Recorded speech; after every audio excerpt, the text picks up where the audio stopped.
అది సీతారాం ప్రాజెక్టు గురించి.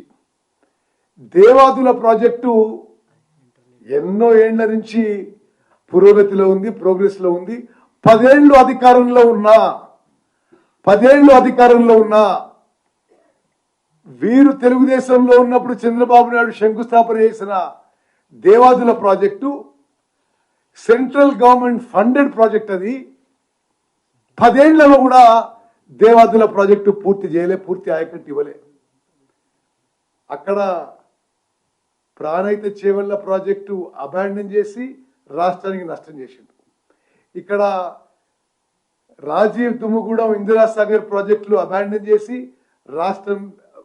రాష్ట్రానికి మరి నష్టం చేసిండు. దేవాదుల ప్రాజెక్టు మరి 10 ఏళ్ల పాటు అధికారంలో ఉండి విచ్చలవిడిగా అప్పులు తీసుకొచ్చి లక్షల కోట్ల అప్పులు తీసుకొచ్చి కూడా పూర్తి చేయలే. మరి ఈరోజు ఆయన పూర్తిగా ఫోకస్ చేసి మాట్లాడిన పాలమూరు జిల్లా గురించి మాట్లాడదాం. అప్పటికే పెండింగ్లో ఉన్న, ఆయనే అన్నాడు, పెండింగ్లో ఉన్న ప్రాజెక్టులు కల్వకుర్తి, నెట్టెంపాడు, భీమా, కోయిల్ సాగర్ ఎందుకు పూర్తి చేయలేదో కేసీఆర్ గారు సమాధానం చెప్పాలి మెహబూబ్ నగర్ ప్రజలకు అని చెప్పి అడుగుతున్నా. అదేవిధంగా ఎస్ఎల్బిసి ఎందుకు పూర్తి చేయలేదో మరి నల్గొండ ప్రజలు అడుగుతున్నారు. డిండి ప్రాజెక్ట్ ఎందుకు పూర్తి చేయలేదో నల్గొండ ప్రజలు అడుగుతారు. మీరు శంకుస్థాపన చేసి ఎక్కడెక్కడ నాగార్జున సాగర్లో, మిర్యాలగూడలో, దేవరకొండలో, హుజూర్ నగర్లో మీరు మరి పెద్ద ఎత్తున ఎలక్షన్స్కి 2 ఏళ్ల ముందు శంకుస్థాపన చేసి 1.5 years లో పూర్తి చేస్తా అన్న లిఫ్ట్ ఇరిగేషన్ స్కీమ్స్ ఒక్కటన్నా పూర్తి చేసిండ్రా? ఒక్కటి కూడా పూర్తి చేయలేదు. మేము ఆ పనులు టేకప్ చేసి ఇప్పుడు పూర్తి చేసే పనిలో ఉన్నాము. మరీ దారుణంగా పాలమూరు రంగారెడ్డి విషయంలో అబద్ధాలు చెప్పడం, ఇది ఒక 10 ఏళ్ల పాటు తెలంగాణ రాష్ట్రానికి ముఖ్యమంత్రి నుండి దిగిపోయిన వారికి తగదని చెప్పి మనం చేస్తున్నాం. పాలమూరు రంగారెడ్డి ప్రాజెక్టులో కేసీఆర్ గారు ఒక్క ఎకరం ఉన్న ఆయకట్టు ఇచ్చిండ్రా? మీరు ఇవ్వలే. 27,000 కోట్లు ఖర్చు పెట్టి ఒక్క ఎకరం ఆయకట్టు ఇవ్వలే. సీతారామ ప్రాజెక్టుకి 8,500 కోట్లు ఖర్చు పెట్టి ఒక్క ఎకరం ఆయకట్టు ఇవ్వలే. కాళేశ్వరం ప్రాజెక్టు 1,00,000 కోట్లతో కట్టి బ్యారేజీలు కూలిపోయినాయి.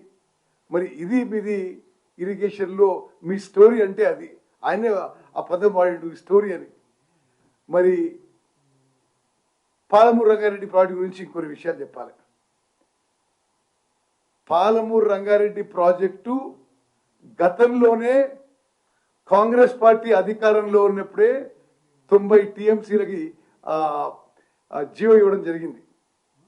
ఆ తర్వాత జూరాల ప్రాజెక్టు కూడా కాంగ్రెస్ అధికారంలో ఉన్నప్పుడే జీవో ఇవ్వడం జరిగింది. ఏమిటి అలా 45 టీఎంసీలు మేము తగ్గించి ఉపయోగించినమాట. మేమేదో కేంద్రానికి ఒప్పుకున్నామట, కేంద్రం ఏదో అని చేసినట్ట. మేము కేసీఆర్ గారు ఇటువంటి పచ్చి అబద్ధాలు మీరు మాట్లాడడం ఇది సరైనది కాదు. మరి తెలివిలేని ఓడో దద్దమ్మ ఎవడో తెలంగాణ ప్రజలు నిర్ణయించాలి.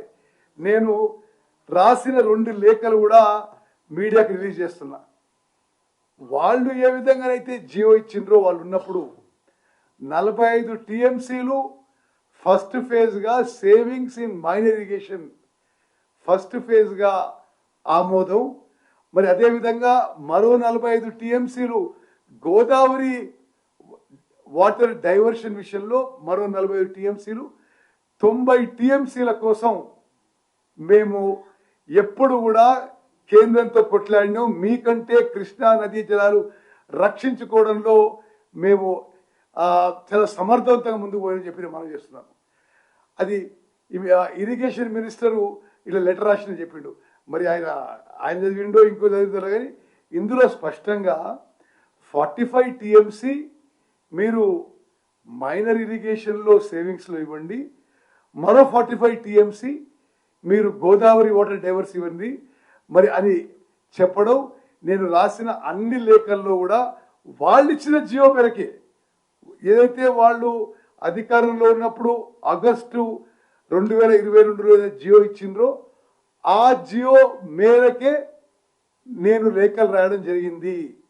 ఈ విధంగా ఏదో ద్రోహం ఏదో అయిపోయింది అంటే ఇట్లా ఉట్టిగా అబద్ధాలు చెప్పి ఏదో ఉద్యమం చేయమంటే ఉద్యమం కాదు. కేసీఆర్ గారు ముందు క్షమాపణ చెప్పండి. తెలంగాణ రాష్ట్రాన్ని అప్పుల్లో ముంచింది మీరు, ఇరిగేషన్ సెక్టర్ని ఇరిగేషన్ ప్రాజెక్ట్ని సర్వనాశనం చేసింది మీరు. మీ అవినీతికి, మీ కక్కుర్తికి, మీ ఈ కమిషన్ల వ్యవహారానికి, మీ అవగాహన లోపానికి మరి తెలంగాణ రాష్ట్రం ఇరిగేషన్ శాఖలో చాలా నష్టపోయిందని చెప్పి నేను మనవి చేస్తున్నాను. మరి అదేవిధంగా కృష్ణా నదీ జలాల విషయంలో నేను ఇంకా వివరంగా రేపు ఫ్యాక్ట్స్, ఫిగర్స్, డేట్స్తో సహా క్రాలజీతో రేపు చెప్తాను. అంటే ఈరోజు టైం తక్కువ ఉంది, మిమ్మల్ని కూడా ఎక్కువ ఇబ్బంది పెట్టకుండా నేను ఇన్ షార్ట్ ఈరోజు చెప్తాను.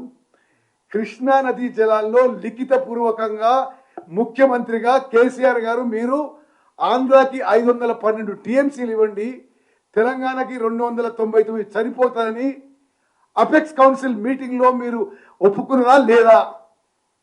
రేపు ఆ రికార్డు, ఆ కాగితాలు కూడా మేము బహిరంగంగా మీడియా మిత్రులకు తెలియజేస్తాం. అరే మీరు కృష్ణా జలాల విషయంలో పాలమూరు జిల్లాకి, నల్గొండ జిల్లాకి మీరు మోసం చేసి మరి ఇంకోళ్ళ మీద ఏదో దోషం పెట్టడానికో తప్పు చూపించడానికో ఇది నిజంగా ఏమాత్రం తగదని చెప్పి నేను మనం చేస్తున్నా. అదేవిధంగా మీకు కొన్ని లెక్కలు చెప్పాలి. 90% పూర్తయిందన్నాడు. 90% పూర్తయిందా? ఒక్క ఎకరానికి ఆయకట్టు ఇచ్చినవా? ఏది నిజమో కేసీఆర్ నిజం చెప్పాలని కోరుతున్నాం. వాళ్ళ హయాంలోనే రివైజ్ ఎస్టిమేట్స్ కింద ఆ ప్రాజెక్ట్కి 55,000 కోట్లు అయితే అని అంచనా చేసిండు. 27,000 కోట్లు ఖర్చు పెట్టి ఒక్కెకరం కూడా మరి ఆయకట్టు ఇవ్వలే. మేము అధికారంలో వచ్చిన తర్వాత సుమారు పాలమూరు రంగారెడ్డి ప్రాజెక్టు మీద 7,000 కోట్లు ఖర్చు పెట్టినము. పాలమూరు రంగారెడ్డి ప్రాజెక్టుతో సహా ఉమ్మడి మహబూబ్నగర్ జిల్లాలో కల్వకుర్తి, నెట్టెంపాడు, భీమా, కోయిల్ సాగర్ ప్రాజెక్టులు పూర్తి చేయడానికి కట్టుబడి ఉన్నాము. కృష్ణా బేసిన్లో ఉన్న ఎస్ఎల్బిసి, డిండి ప్రాజెక్టు పూర్తి చేయడానికి కట్టుబడి ఉన్నాము. కృష్ణా బేసిన్లో ఉన్న మీరు శంకుస్థాపన చేసి అసలు పనులు మొదలు పెట్టకుండా వదిలిపెట్టిన నాగార్జున సాగర్, దేవరకొండ, మిర్యాలగూడ, హుజూర్ నగర్ కాన్స్టిట్యున్సీలో కృష్ణా జిల్లాలతో మరి లిఫ్ట్ ఇరిగేషన్ స్కీమ్స్ మేము పూర్తి చేయడానికి వేగవంతంగా చర్యలు తీసుకుంటున్నాం, పనులు జరుగుతున్నాయి. మరి ఇది మేము 90% పూర్తి చేసినామంటే ఇది లెక్కలు. ఒక్కెకరం కూడా ఆయకట్టు ఇవ్వకుండా మరి 90% పూర్తి చేస్తారని పెద్ద మనిషి అంటున్నాడు. ఇక ఇది డిపిఆర్ రిటర్న్ చేయడం విషయంలో DPR Palamuru Rangareddy detailed project report కేంద్ర ప్రభుత్వం 12 ఏప్రిల్ 2023లో రిటర్న్ చేసింది. అప్పుడు ముఖ్యమంత్రి ఎవరు? కల్వకుంట్ల చంద్రశేఖరరావు గారు. ఇరిగేషన్ మంత్రి ఎవరు? కల్వకుంట్ల చంద్రశేఖరరావు గారు. మరి ఆ రోజు వాళ్ళ ప్రభుత్వంలో రిప్లై ఇచ్చారు. మరి ఆ తర్వాత టర్మ్స్ ఆఫ్ రెఫరెన్స్ కింద ఫర్దర్ టర్మ్స్ ఆఫ్ రెఫరెన్స్ కింద Godavari diversion water Krishna water dispute tribunal కింద పేర్కొనబడింది. ఆనాడు కానీ ఈనాడు కానీ చాలా స్పష్టంగా చెప్తున్నాము. మరి మీలాగా మోసం చేసే అలవాటు ఏం లేదు మాకు.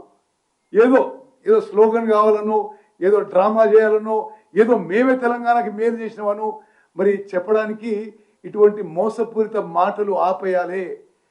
ఆనాడు కానీ ఈనాడు కానీ ఏనాడు కూడా 90 టీఎంసీల కంటే పాలమూరు రంగారెడ్డికి మేము తక్కువ అడగలేదు.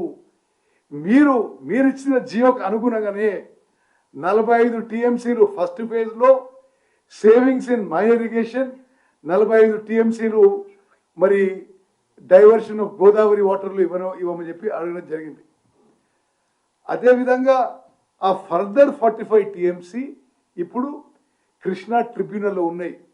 మీకంటే చాలా సమర్థవంతంగా సమర్థవంతంగా కృష్ణా జలాల విషయంలో మేము ట్రిబ్యునల్లో పోరాడుతున్నాము. మీరు 299 టీఎంసీలు 811లో 299 టీఎంసీలు సరిపోతాయని 10 ఏళ్ళు 2014 నుంచి 2023 వరకు 10 ఏళ్ల పాటు మీరు లిఖితపూర్వకంగా రాసిచ్చిండ్రు. మేము అధికారంలో రాగానే ఇది మేము ఒప్పుకోము. కృష్ణా ట్రిబ్యునల్లో catchment area, population, drought area అనేక సైంటిఫిక్ రాషనల్ ఫ్యాక్టర్స్లో ఏ విధంగా తెలంగాణకి మరి 500 కంటే ఎక్కువ టీఎంసీలు ఇవ్వాలి అని చెప్పి కృష్ణా ట్రిబ్యునల్ హియరింగ్లో వినిపించిన జనం అందరికీ తెలుసు.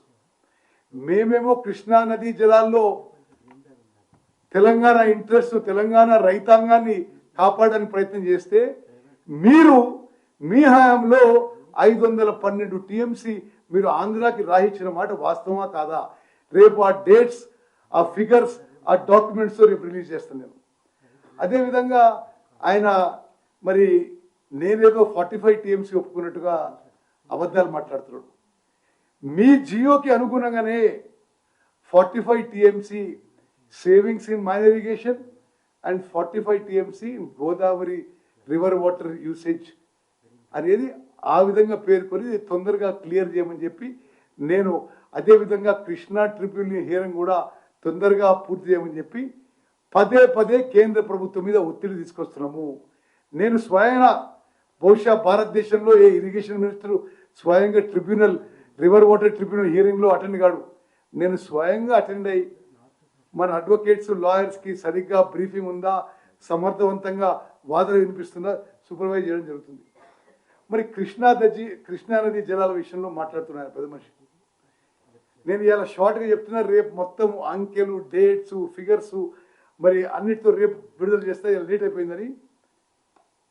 2014 కంటే ముందు, అంటే కేసీఆర్ ముఖ్యమంత్రి కాకుంటే ముందు కృష్ణా నదీ జలాలు అక్రమంగా ఆంధ్రప్రదేశ్ తరలించకపోవడానికి వాటర్ డ్రావల్ కెపాసిటీ రోజుకి 4.1 టీఎంసీ ఉంటే, అంటే ప్రతిరోజు 47,000 క్యూసెక్లు వాళ్ళు అంటే ఆంధ్రాకి అక్రమంగా నీటి తరలింపు కెపాసిటీ ఉంటే కేసీఆర్ గారు